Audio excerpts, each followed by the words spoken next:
What's up, guys? I'm Brian Sakawa. You're watching He Spoke Style, and today I'm going to be sharing some of my experiences and tips on how to be a style blogger. So this is one of the questions that I get all the time from guys who are interested in getting into style blogging but don't really know where to start or how to do it or what the best practices are. Now, I've been doing it for 5 years now, and over that time I've learned a lot, I've gained a lot of knowledge and experience, and we've had a good amount of success. Throughout that time, you know, there really was no blueprint for me of how to do it right. We were really sort of making it up as we went along and defining what this was going to look like, what this was going to be, and how it was going to be done. And you know, things are always changing and you always have to adapt to a certain degree, but there are some fundamental things that I think are extremely important to think about, to consider, and to really know before you get into it if you want to be successful. Now, the first thing you need to ask yourself is, what do you want to achieve? Are you just extremely passionate about something and want to share it? Do you want to make money? Do you want to get free stuff? Do you want to be famous? There are no wrong answers here, and no one of those intentions is more or less noble than the other, but you really need to look inside and be honest with yourself about what it is exactly that you want to get out of this adventure, because having a clear answer to those questions will define how you approach this and will guide everything that you do.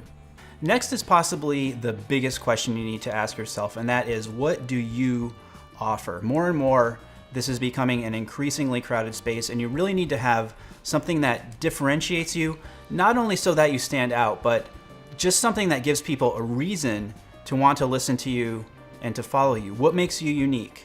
What is your point of view? What do you have to contribute to the conversation? So on our whiteboard in the studio, we have 3 questions written down. And these are questions that you should consider before you even start, and that I think you should continue to revisit over and over again as you progress and start to have some success and continue to evolve. And those questions are, what is truly unique about you? What is truly ownable for you? And what right do you have to play and win in this content space? It's good to answer those questions again to help define what it is exactly that you're doing and hope to achieve. And that flows into what I think is one of the hardest questions to answer, and that is, why are you doing what you're doing? Now, if you haven't already, I really recommend reading Simon Sinek's book, Start With Why. I'll put a link to it below in the description, because this book and the concepts in the book will really get you thinking about some higher level stuff. I find that even if people think they know the why of what they're doing, it's often hard to put into words. Now, I always knew what I'd hoped to achieve with He Spoke Style, but it wasn't until I read this book that I was truly able to articulate it. And once I was able to, once I had written it down, everything became so much clearer, and there was so much more purpose behind everything that we were doing. You know, if you're really committed to being in it, you really need to have that kind of focus and to use your time wisely. In addition, if you don't have a clear vision, that will come through and be confusing to people. They won't know what you stand for or who you are or what you're all about if you haven't answered that question for yourself. And just saying that you want to inspire people is not enough. That's what you're doing, or that's what you want to do.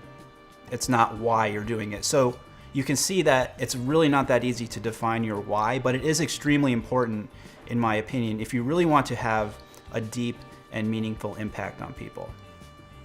Now, once you figured out the higher level stuff, you need to sit down and make a plan. Before I published a single post on He Spoke Style, I had made a year-long content calendar. It's good to see the big picture. It's good to see where you're going, and it's good to have a schedule. You never want to get into a situation where you're operating day to day or not sure what's coming up next. Now, it does take a little bit of time to put something like this together, but if you really want to do it right, this is something that you need to do. The time you invest in making a plan like this will pay huge dividends and will make every part of the process go that much smoother. And having a plan like this will help you with the next part, which is to execute and be consistent. I cannot stress enough the importance of consistency when it comes to publishing online, whether that's a website, your Instagram, Facebook, YouTube channel. It is so important to train your audience, to give them something to expect and to look forward to on specific days at specific times.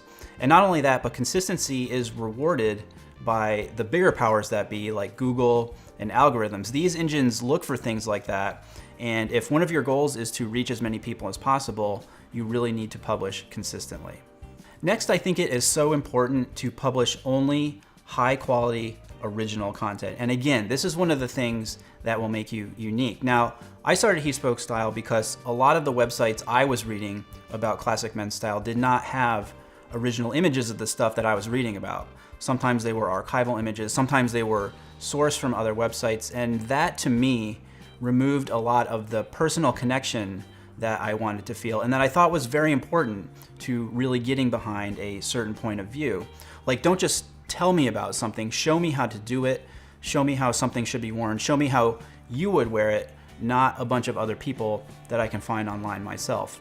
Now, when it comes to original content, and especially original artwork, I will tell you that great photography is absolutely non-negotiable. Get a decent camera, set it up on a tripod, work with a friend who has an interest in photography, and you can also pay someone to take photos for you. The reason for that is because the level of production and quality of content being put out there these days is extremely high, and to establish yourself in that world, you really need to be at or as close to the level of what's already out there in the market. All right, channels. Do you need a website? Twitter, Facebook, Instagram, YouTube, Snapchat, Pinterest, a podcast? Now, I have a very specific opinion on this, and it comes from the nature of how I've set up my business and grown my business. Personally, I think a website is very important. I think Instagram is very important, and I think YouTube is very important right now. A couple of years ago, I would have told you that Facebook was very important. Now, for me and for my business, I really feel that it is extremely important to have multiple channels. I like to have a wider portfolio of services available just to be able to offer a variety of things and to be able to tailor our packages to best meet the needs of the brands that we work with. Now, can you have success with just one strong channel? Yes, you can, and there are plenty of examples out there of people who have had a lot of success just on Instagram or just on YouTube. The problem is the media landscape is always changing, and there is some risk associated with devoting your entire effort towards one specific channel. For example, when I was first getting started 5 years ago, I met someone who had 1 million followers on Pinterest, and this was her business. She made money through affiliate links on her Pinterest content. Well, 1 year later, Pinterest came and said, we're not supporting affiliate links on our platform anymore. And just like that, her entire revenue pipeline was shut off. So that's just one example of the risk you're taking on if you decide to focus specifically on one channel.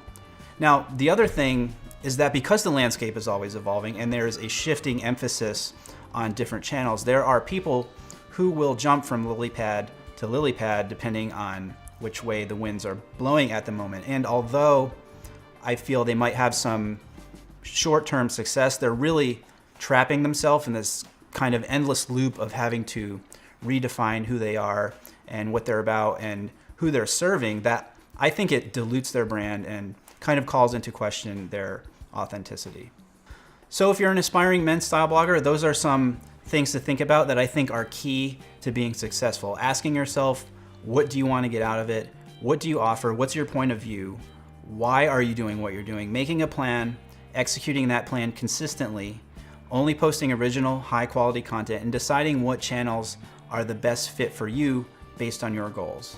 So the business of blogging is a topic that I plan to cover from time to time, and if you have questions or specific topics about that you'd like me to talk about, go ahead and leave those in the comments. I'm very passionate about men's style, but I'm also very passionate about the business side of what we do, and I am happy to share everything that I've learned over the 5 years that we've been doing He Spoke Style. If you like this video, please give it a thumbs up and do not forget to subscribe to the channel. That's all for now, guys. Thanks for watching and stay tailored.